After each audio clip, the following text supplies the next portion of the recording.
This is the talk show that takes a no-holds-barred approach to politics, where truth and integrity are the standard and the Constitution honored. From Renaissance Studios, this is Champion News Talk Radio.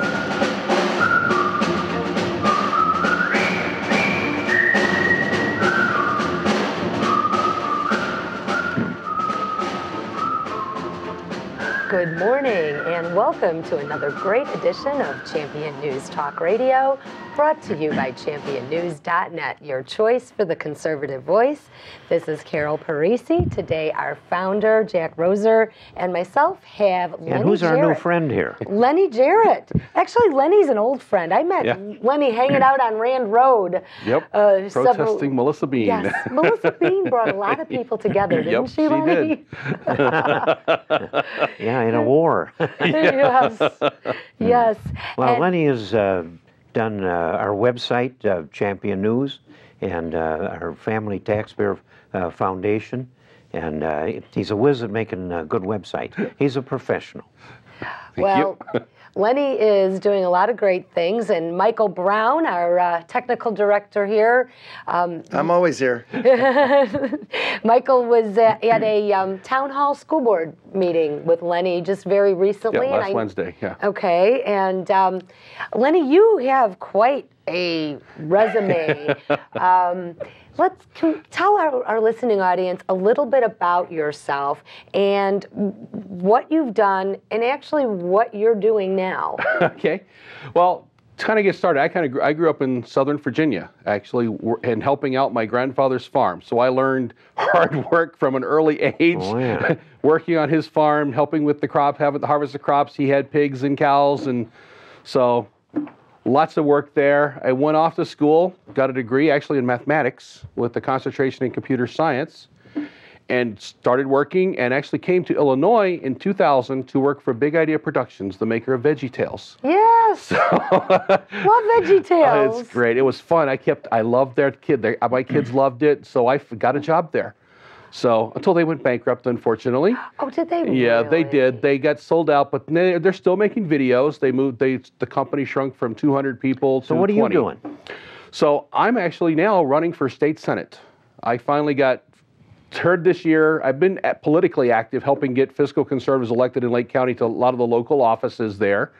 And this year I found out, well, Susie Smith, who's the current state senator, was not going to run for office, and I heard the rumors around that the state GOP was trying to handpick the candidate, and that didn't sit well with me. So I got into the race. What Senate district are you? 31st State Senate, so northeastern Lake County.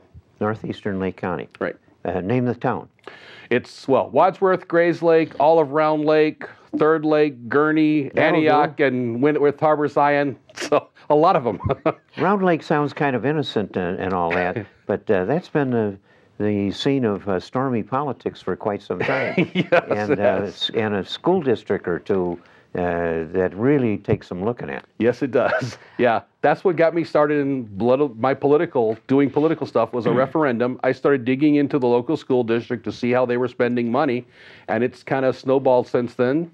I kept digging, uncovering stuff, and this past year, actually, we uncovered one school board member on the Grays Lake School District actually committed felonies.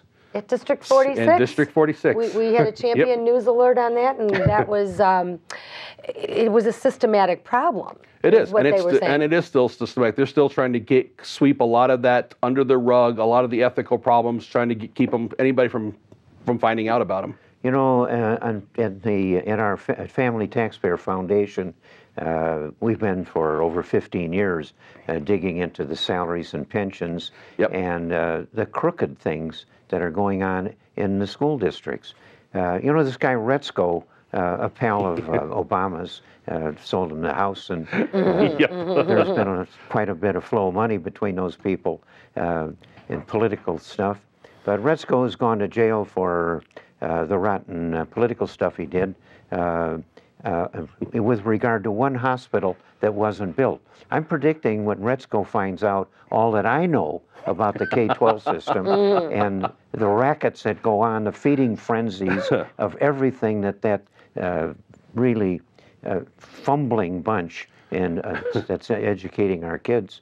The stuff that's going on in construction and roofs and pensions, a lot of it is so criminal. When Retzko finds out he was working the wrong street with hospitals, he should have just got into the K-12 system, because that's where the billions are. Oh, boy.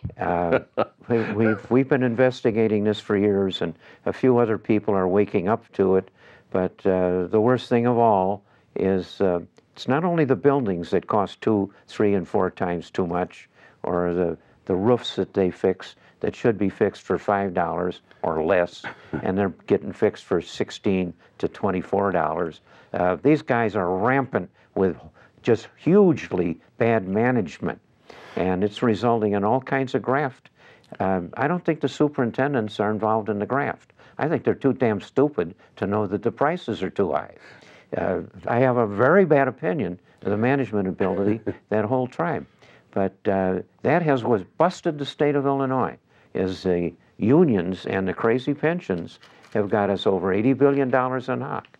So I'm not surprised. I've heard some awful shenanigans up there in yes, there have been. Lake County. Well, now let's talk about your activism roles. I know that seriously, you and I did meet on Rand Road when Melissa Bean had her AstroTurf town hall, protesting at 7 o'clock in the morning.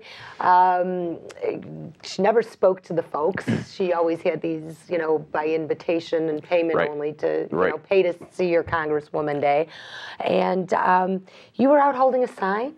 You brought your daughter, who you homeschool. So you're a big school choice person. Yes. And lay the land for our listeners. Let's start where you started from, what you've done, and of course certainly your Senate run, and that all of this activism has led up to this Senate. It has. But I started because of a referendum. I wanted to find out, okay, do they really need this money or not? So I started doing the research, doing my first FOIAs in 2004. And FOIAs are the Freedom of Information Act. So I, FOIA'd the budget, the superintendent's contract, the teacher's contract, because I didn't know what they were doing. I wanted to find out. I found out very quickly, though, because 2 weeks after I started doing that, on a pro-referendum forum, they put my name, my wife's name, my address, how much I paid for my house, the fact that I was homeschooling at the time, and somebody hacked my website.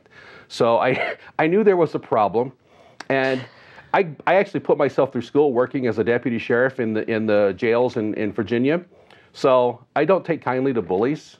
So I knew there was a problem here that needed to be researched. So I kept going, and have been digging over and over again. And I have found so much stuff through the years, in not only in Grays Lake, but some of the other school districts around Lake County, and just holding them accountable. Lake County now is more transparent because I went to one of their board meetings and pointed out the fact that they weren't as transparent as even Cook County. Now this was 2000. You started this in 2004. Okay, so this is prior to the Tea Party movement. That's 8 years you've been doing volunteer work. That's wonderful training for going in to being a senator in Illinois, because that's where all the money's getting spent. Everything else is a pittance compared to the cost of the K-12 system. It is. I encourage everybody to get involved, go to their school board meetings, get on the school board, and I do tell all of them, all you're doing is slowing them down anyway at the school board level. You've got to get to the state level, and that's one of the reasons finally why I'm jumping up and going, okay, I'm going to Springfield to help fix some of the problems, because you can't fix all the problems at the local levels. Well, you could. You could fix it. You could, if that board had 4 of the 7 people were of your turn of mind, none of this would be happening. If there were 4 of you on that board, because the board does have the power of the purse over that whole damn thing, the hiring and the spending, the buildings, the roofs, the education, they've been given a democratic position to do that. But they aren't doing it. And why is that? I'll give you the answer. Nobody should wonder. It's the damn teachers union has grasped the management of the school system away from the people the parents and the people that are... The school board members don't have as much control as, right now because of a lot of the stuff that's come out. There's a lot of the mandates that go to Springfield, hands down. But we talk about unfunded mandates. Did we ever the hear teachers them union fighting? got a lot of those passed. When did we ever hear them fighting against it? You as a senator... Very few of them will. ...bringing up a real thing, and you should be in there as part of an active conservative caucus, which they haven't had in this Senate. No, they haven't, not in Illinois. Now, Michael, you want to throw your oar in the water, Yeah, it should be added that Lenny's taken that next step of leadership, and he's actually helped other citizens in other communities, teaching them how to FOIA, what to look for, what to ask for, to help take back their school boards. Now, Lenny, did you have help when you started this, or were you like the Lone Ranger? I started I did have a little bit of help. Actually, the Peschke's, I learned a lot from them to get started with, and they helped me a lot to learn how to get started. And then I've learned how to teach other people how to do the exact same thing. And there's many people that do it now because of what I've taught them. Well, you know what? We're going to talk more to Lenny Jarrett, from activist to actual candidate, when we come back.